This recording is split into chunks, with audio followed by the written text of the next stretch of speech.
Da rede, e foi sinistro, né, André, a gente fazendo esse lado. Isso era uma coisa que pegava ali já, uma coisa bem rápida, 5 meses de... Porque é muito rápido mesmo. Exatamente, cara. É perigoso. Então aqui a gente fez diversos testes, testando em várias máquinas, diversos sistemas operacionais também, foi algo bem tenso, assim. Então o que a gente tem aqui? Nós trouxemos alguns arquivos, né, para vocês verificar. São um arquivo doc e alguns TXTs que estão nessa máquina com Windows 7, certo? E a gente trouxe aqui então o WannaCry, certo? Vocês podem ver, a gente vai agora executar esse WannaCry. Vocês viram já a bagunça que ele fez ali? A máquina, ela já entrou em execução, né? E os nossos arquivos já estão criptografados. Rápido, né? Tá? Qualquer pendrive que a gente plugue agora aqui, ele também vai ser infectado. Então, para acessar esses arquivos, você realmente precisa ter a chave. Aqui ele começa a dar a mensagem, daqui a pouco ele já vai dar aquela tela tradicional lá dos bitcoins e tudo mais. Ó, já mudou tudo. E na verdade, o que acontece? Ele demora a processar, tá? Se olhar, o consumo de CPU está altíssimo. Porque ele está fazendo o quê? Um processo de criptografia. Para quem já criptografou um disco sabe o quanto isso demora. E aí, seu André, o que a gente vai fazer aí, Rafael, agora? Isso. Os nossos documentos se foram. Certo? Mas como tu é um cara esperto, o que tu vai fazer? Então, a gente tem uma carta na manga. Isso. Né? A gente já estava um pouco desconfiado, né, de como ele trabalhava. E nós, bancando um despertinho, nós renomeamos alguns arquivos de backup. Então, a nossa extensão de backup dos arquivos é .agr. Isso, que é um arquivo que ele não pega. Mas que é um arquivo que ele não pega. Né? E ele não está deixando nem eu trabalhar mais aqui, meu. Ele tem uma coisinha embaixo. Ele está querendo fazer uma bagunça. Ele está querendo fazer uma bagunça maior aqui. Bom, está desabilitado, então vai.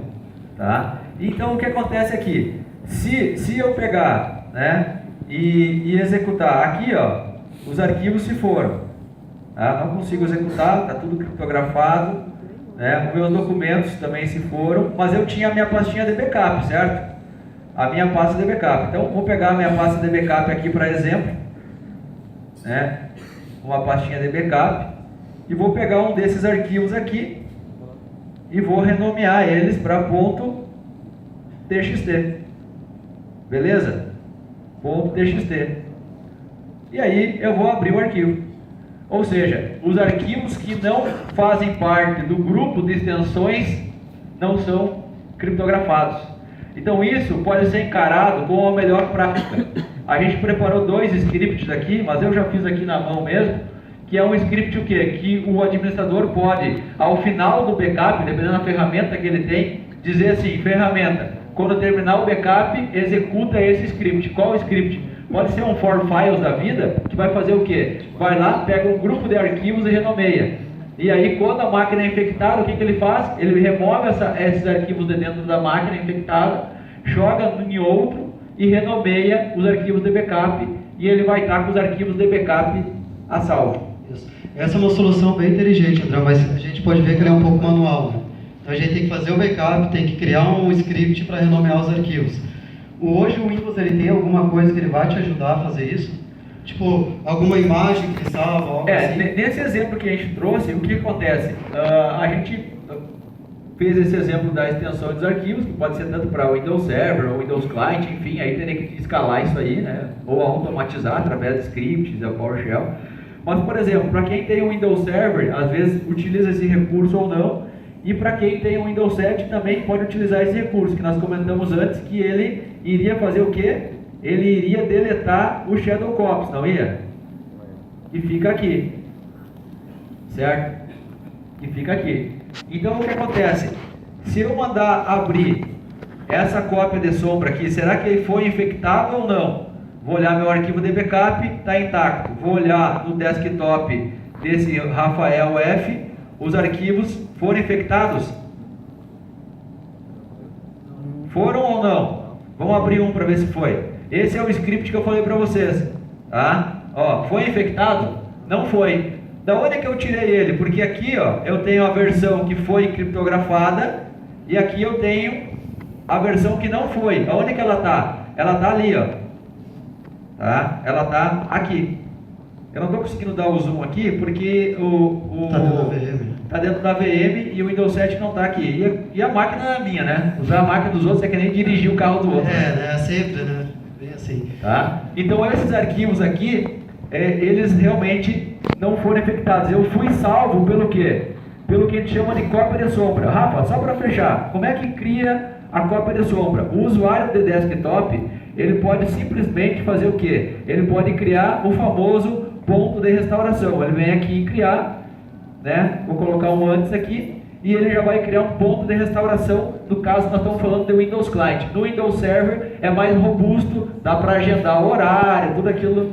Então tu consegue ter uma manutenção, uma proatividade ali em cima que tu consegue resolver. Então, é uma coisa, hoje teve esse WannaCry, quem sabe amanhã o que pode ter. Então, vai ter novas versões. Então isso que a gente está mostrando aqui não é do tipo, eu fiz o que os caras falaram e agora no WannaCry versão 10 pegou tudo. Então a gente está falando dessa versão, né? Então é importante entender quais são as próximas extensões que vai ser pega. Agora, um ponto importante aqui mas ele não pega todos os arquivos da máquina? É claro que não, porque para estar aparecendo essa mensagem, os arquivos desse sistema do Windows não são afetados. Então a máquina em si, ela liga e ela desliga.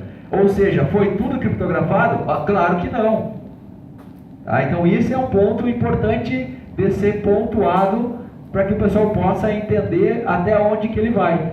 Ele mete medo mesmo, assim, mas não é algo assim que realmente vai dizer, poxa, perdi tudo. É uma coisa e assim, Rafa, de repente tu mostra para eles lá, como é que, para quem está usando uma máquina virtual, né, para quem está usando virtualização, está usando um hypervisor, seja VMware, ZenServer ou Hyper-V, né, você sabe que dá para criar aqueles pontos, né, o snapshot que falam, né, os pontos de restauração, checkpoint, enfim, cada um tem um nome lá. Nada mais é do que um ponto de restauração. Será que se eu voltar à versão da máquina virtual, os arquivos foram criptografados ou não? Então, isso é uma coisa interessante aqui, André, que tu botou no full screen aqui, eu não consigo sair disso daqui. Poxa, mas a máquina é tua, cara. Não, pra te ver, né? Foi tu que montou isso daí, então, pra ver como é que é. Não consegue sair do full screen. Não consigo sair do full screen. Então tem que...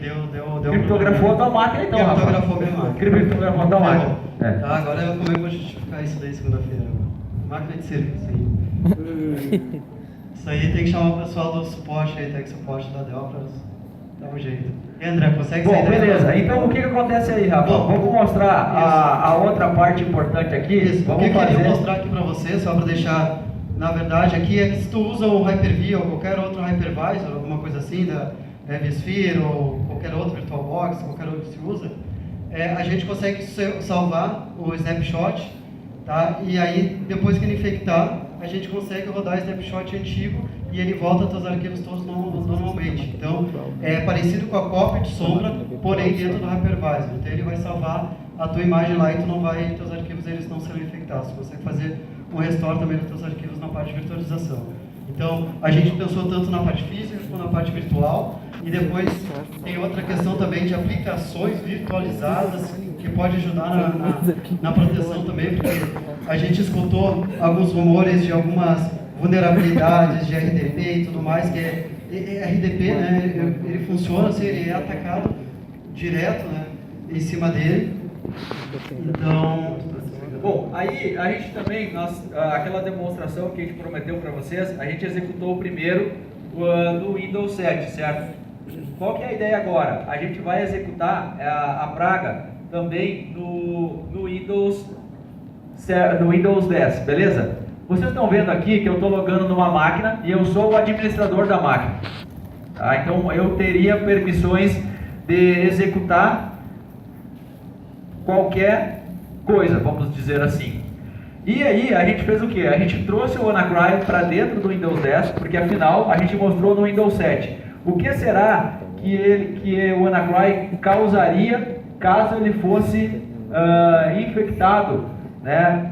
instaurado numa máquina com Windows 10. Então eu estou com o Anacroy aqui no Windows 10, tá? Já foi. Deixa eu pegar aqui o RAR aqui. Deixa eu descompactar ele rapidinho aqui. Beleza. E aí eu vou executar esse cara ali, certo? E aí o que acontece? Tá? Ele já me dá um aviso que, olha só, dizendo que não é possível concluir a operação com êxito porque contém um vírus indesejado. Então realmente vocês podem verificar que no Windows 10 os caras correram e corrigiram esse problema. Eu executei o mesmo arquivo no Windows 7 e vocês viram o resultado, e no Windows 10 ele realmente não fez nada. E aí, o Windows Server 2016, o que o Anacroy faz, Rafa? Nada. Absolutamente o outro está protegido nada. também. A gente tentou, explorou, fez tudo quanto é jeito, ele não... Tentamos até desabilitar algumas coisas, abrir algumas coisas, e não adianta. O Windows Server 2016, ele passou reto. Assim como essa versão do Windows 10, que está para sair também, mas as outras versões, 1609, acho que a partir da 1607, que é aquela Anniversary, Create, alguma coisa assim, ele já não pega mais também. Então ele não mostra essa mensagem, mas o Anacroy não consegue afetar ele. Legal. E lá na empresa, como é que o pessoal poderia ter se protegido, hein? Lá na empresa. Tá? Então, o que acontece? O que acontece ali? Para lá na empresa, o que o administrador deveria estar utilizando? O Windows Server, ele traz, vamos dizer assim, um recurso, uma função importante que muitas vezes não é explorada pelo administrador, que chama-se WSUS. O WSUS é um servidor de updates, ou seja, lá na minha empresa, lá na minha universidade, eu tenho 100 computadores, eu tenho 500 computadores. Como é que eu vou fazer o update de cada uma dessas máquinas? Que é isso muitas vezes que o pessoal nos questiona. Ou seja, vai demorar muito o update. Não, você pode ter um servidor de updates, esse servidor faz o update e você, administrador do sistema, você aprova o update para um grupo de computadores, exemplo, grupo de computadores, professores, laboratório de informática, e ainda conforme as versões. Ou seja, se essa rede estivesse utilizando o WSUS e o administrador realmente estivesse administrando, né, esses updates, com certeza, né, seria já uma proteção à vulnerabilidade. Mas muito se discutiu o que?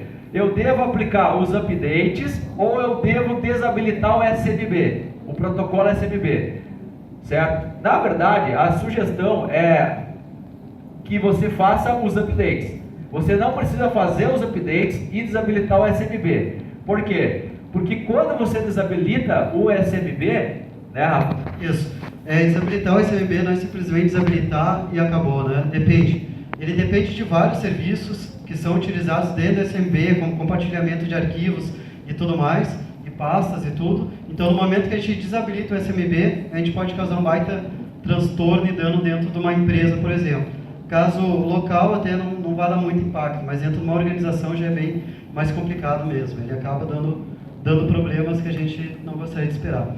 Então aqui para finalizar, então, a gente gostaria de deixar uma mensagem para você sobre o que a gente pode usar para ficar protegido, né? Para ficar um pouco mais protegido, né? Porque a gente não sabe o que está vindo aí e quais serão os próximos ataques e quais portas ou o que vão atacar. Então, mas só algumas melhores práticas que nós pegamos foi as atualizações desse, no caso do Anacroy mesmo, e também a questão de manter o sistema operacional sempre atualizado, né, André? E também a questão de desabilitar o SMB e tudo mais que a gente já comentou. E existe uma parte falando de virtualização de aplicação, que é uma coisa interessante, ou virtualização de, digamos, Citrix, ou RDS no caso, ou JAIS, ou qualquer outra coisa, que seria a partir das configurações como eu vou falar, de conexões remotas no caso. Porque a gente estava vendo uma questão de uma vulnerabilidade que supostamente existia, que ele atacava diretamente no RDP, e do RDP ele pegava aquelas sessões que ficam paradas, entende? A pessoa só vai lá e desconecta e fica desconectada. Então aí ele pegava aquilo ali e conseguia entrar. Então ele pegava sem senha, sem nada, ele criptografava, entrava com a senha e conseguia ter a sessão a livre acesso do usuário, sem usuário e sem senha nenhuma. Então é algo que tem que levar isso com melhores práticas, remover e tudo mais. Assim ainda, né, pessoal, muitos desses cenários que foram infectados tem aquela situação clássica, aonde chega o desenvolvedor do software, né, ou melhor, a pessoa que vai instalar algum software na empresa, que chega lá, né, vai executar aquele aplicativo e o aplicativo não funciona direito porque ele precisa de permissões do administrador. E em muitos cenários, o que o administrador faz? Ele coloca, né, então dá permissão para os usuários que não são administradores serem administradores. Então isso é um erro gravíssimo que o administrador de servidores, muitas vezes, na vontade de resolver o problema, ele acaba, né, colocando o usuário comum, com padrão, como administrador. Então muitas dessas redes, né, que foram infectadas, havia realmente esse cenário. Então uma das melhores práticas também é não colocar jamais um usuário, digamos, comum, padrão, né, como administrador, né, com permissões de administrador. Isso é um erro gravíssimo, né, é uma vulnerabilidade, ou seja, você está dando a chave para alguém que muitas vezes não tem competência, né, não tem, melhor dizendo, conhecimento técnico para tal. Mas é com aquela vontade, né? Quem aqui nunca chegou e teve um helpdesk, alguma coisa assim, diz, não estou conseguindo acessar tal coisa, não estou conseguindo. Dá o certificado de administrador para ele. Então isso é bem comum acontecer, a gente sabe disso. Então isso é uma baita falha depois, que a gente pode sofrer depois um pouco nessa questão também de segurança. Outro destaque, Rafa, para nós dar mais um toque aqui, para quem optou, por exemplo, em desabilitar o SMB, né? Correu lá e desabilitou, com certeza enfrentou alguns problemas. Por exemplo, eu tenho uma empresa que é minha cliente e aí o pessoal ligou, o backup parou. Como o backup parou? Aí eu fui analisar o que eles fizeram no desespero, eles rodaram o update e desabilitaram o SMB. Então o protocolo SMB, ele é responsável por muitos serviços, funciona em cima do protocolo SMB. Por exemplo, alguns serviços, inclusive do Active Director, né? Ou, por exemplo, você tem um NAS lá, você tem um storage, então você tem que avaliar. Às vezes você está fazendo algumas conexões, tipo Direct SMB, depende, tem que fazer uma análise. Então, você muitas vezes não pode sair correndo e ler tudo que tem na internet e começar a executar tudo que você está vendo. Você tem que, geralmente, procurar o canal oficial e ver como que eles estão se posicionando. Por exemplo, para quem optou em desabilitar o SMB, né, eu vi alguns cenários onde o pessoal estava fazendo isso meio que manual. Para quem tem um cenário com Active Director, né, no editor de diretivas, de política de grupo, né, tem um recurso onde você pode criar uma chave no registro. Você vem aqui, cria a chave no registro, especifica qual chave do registro você vai usar, né, se é machine e tudo mais. E aí, quando você especifica, né, você aplica, você seleciona, você pode colocar o valor conforme for e o dado do valor. Por exemplo, aqui seria 1. E aí, quando você aplicar isso aí e as estações rebutarem, elas já estarão, né, com o SMB desabilitado. Isso é para quem optou em desabilitar o SMB. Para quem aplicou o update, não precisa fazer esse procedimento. Isso aí. Então foram algumas dicas então, que nós deixamos para vocês, alguma coisa sobre o WannaCry também. Então a gente está sempre no estudo, né, André, para ver o que está surgindo aí, o que vai aparecer. Tá? Então a gente deixa muito obrigado a vocês aí também. E falar que agora a próxima é algo bem interessante do pessoal, dos nossos devs, né, os nossos desenvolvedores lá da Dell.